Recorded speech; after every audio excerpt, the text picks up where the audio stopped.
In this video we're down in the bunkers and we're going to be looking at how we can hit bunker shots very high. So I tend to see a lot of golfers out there, when they get stuck in bunkers, they struggle with height. And there's quite a few reasons for this, but I'm going to be diving into these in this video. So if you're someone out there on the golf course that's been struggling with this, then this is the video you should be watching. If you're fairly new to the channel, welcome to Harry Shaw Golf, a YouTube channel based on golf coaching with the odd club review, so make sure you hit the subscribe button if that is something you're interested in. A lot of golfers, usually when they need to hit a bunker shot high, they get stuck in a bunker like this here, where there's a very high lip to this, and then they start thinking, oh, well, I really need to try and make sure I get this out rather than actually landing it on the green.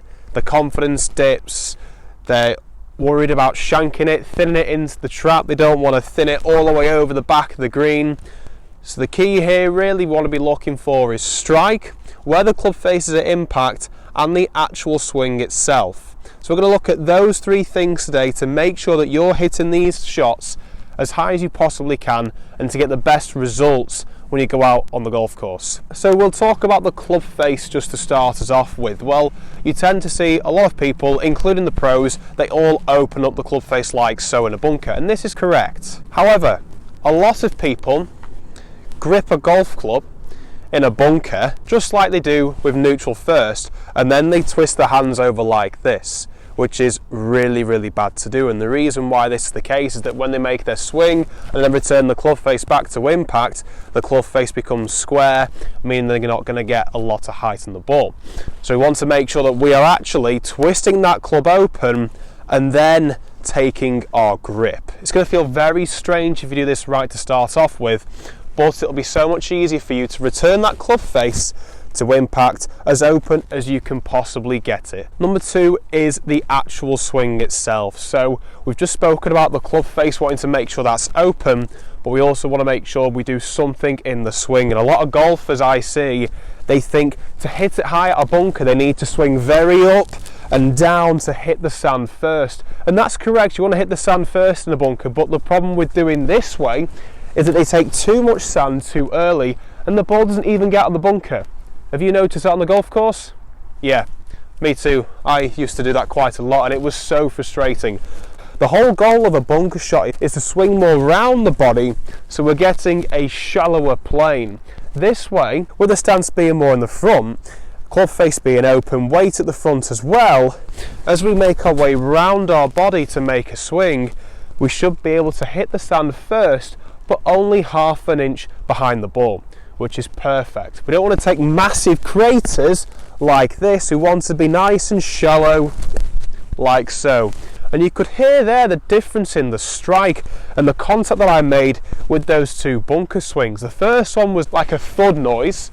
The second one was nice and solid. You could tell the difference definitely there. So that's something certainly to look out for when you're doing this. And that leaves me to the third point I want to make when you're trying to hit high bunker shots, is the strike. As I mentioned before, we don't want to really force ourselves to come over the top of any sort of steep action to hit this golf ball. We want to be nice and shallow, swinging more round our body, allowing that club to do the work and just glide underneath the sand to pop the ball up. So to make sure you're getting the strike right is making sure that that stance is in the front, so you can see there it's a bit like a drive of the heel is more in line with the golf ball rather than being in the middle of the stance. I'm going to open that club face up, then take the grip, and I'm going to force about 70% of my weight onto this side.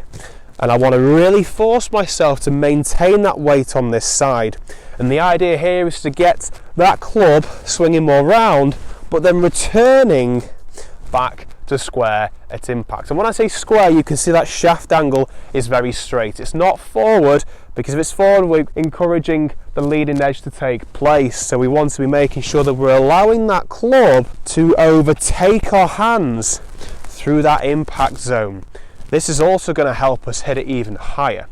So I'm going to hit 3 shots just doing this, just to show you what this looks like. So first one, let's go. Swinging round, letting that club head release. I've opened up the club face, then took the grip. You can see there on that camera it just went straight up. So I'm going to show you a different one now from another angle.